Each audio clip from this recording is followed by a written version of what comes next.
Jembatan Selat Sunda JSS adalah salah satu rencana besar proyek pembangunan jembatan yang pernah digulirkan di atas Selat Sunda sebagai penghubung antara Pulau Jawa dan Pulau Sumatera. Jembatan ini direncanakan sepanjang 27-30 km melintasi palung laut Selat Sunda, terhubung dengan tipe jembatan layang, jembatan suspensi, dan jalan darat di atas Pulau Ular, Pulau Sangiang, dan Pulau Panjurit. Jembatan ini dirancang dapat menahan gempa sampai 9 skala Richter.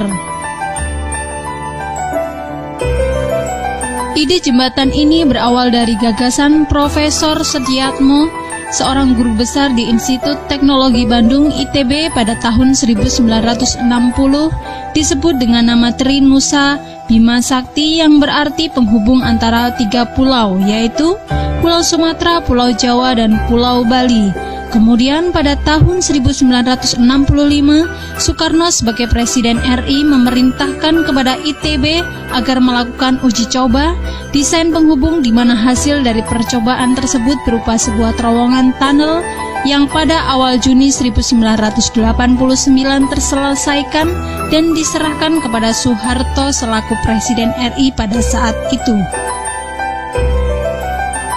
Pada tahun 1997, Soeharto memerintahkan kepada B.J. Habibie selaku Menristek agar mengerjakan proyek yang diberi nama Trinusa Bima Sakti.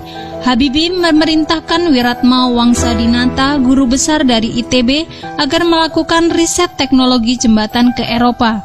Berdasarkan kajian dibutuhkan antara lain 17.000 ton baja serta 50.000 tenaga kerja pengelas dengan biaya 100 triliun rupiah.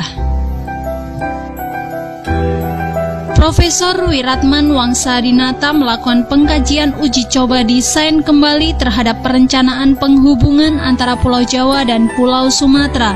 Pada hasil pengkajian menyatakan bahwa penghubung dengan melalui sebuah jembatan ternyata lebih layak bila dibandingkan dengan penghubung dengan melalui sebuah terowongan di bawah dasar laut.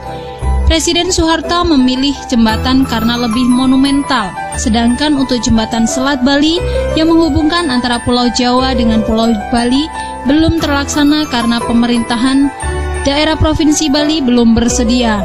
Namun rencana besar ini harus mandek karena krisis ekonomi pada tahun 1998. Lalu pada masa pemerintahan Presiden SBY dilakukan revisi Peraturan Presiden Nomor 67 Tahun 2005, maka dibentuk kembali kelompok studi kelayakan yang terdiri dari soal teknis, tata ruang, dan keekonomian serta sosial. Bahkan proyek jembatan Selat Sunda yang sempat masuk ke dalam Master Plan Percepatan dan Perluasan Pembangunan Ekonomi Indonesia MP3EI. Tahun 2007, Grup Artagraha bersama pemerintah Banten dan Lampung membentuk konsorsium PT Graha Banten Lampung Sejahtera yang mayoritas sahamnya dikuasai Grup Artagraha.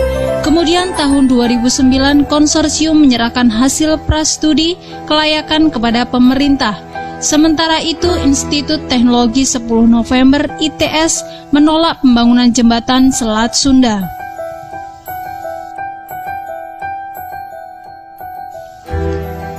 Meskipun sudah terdapat hasil uji kelayakan ditambah lagi dengan kebutuhan transportasi yang sangat besar antara Pulau Jawa dengan Pulau Sumatera, Presiden Indonesia ke-7 Joko Widodo menolak pembangunan jembatan ini dengan alasan karena jika jembatan ini dibangun, kesejahteraan rakyat sekitar Merak dan Bakauheni akan menjadi sulit tercapai. Misalnya harga tanah akan naik berkali-kali lipat dari harga semula dan masyarakat sekitar pelabuhan tidak bisa lagi membuka usaha di pelabuhan karena lalu lintas yang semula mulai melalui kapal laut di pelabuhan Merak dan Bakauheni akan beralih menggunakan jembatan Selat Sunda. Ditambah lagi jika memang tetap dibangun, perkembangan ekonomi Indonesia seolah-olah terpusat hanya pada Pulau Sumatera, Jawa, dan Bali dan tidak sesuai dengan konsep kemaritiman Presiden Jokowi.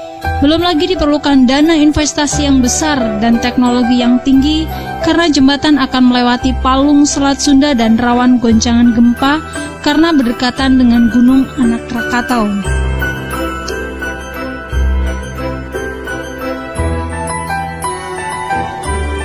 Gabungan Pelaksanaan Konstruksi Nasional Indonesia Gapensi pada Juni 2019 lalu kembali mengangkat wacana pembangunan proyek jembatan Selat Sunda. Inisiasi proyek jembatan Selat Sunda dinilai penting untuk mempermudah pasokan barang dari Jawa menuju Sumatera maupun sebaliknya, yang saat ini bergantung dari pergerakan kapal penyeberangan Merak Bakauheni. Namun kembali pemerintah melalui Kemen PUPR mengatakan kalau transportasi penyeberangan Merak Bakauheni masih lancar dan dana sebesar itu dapat digunakan untuk membangun bagian Indonesia yang lain.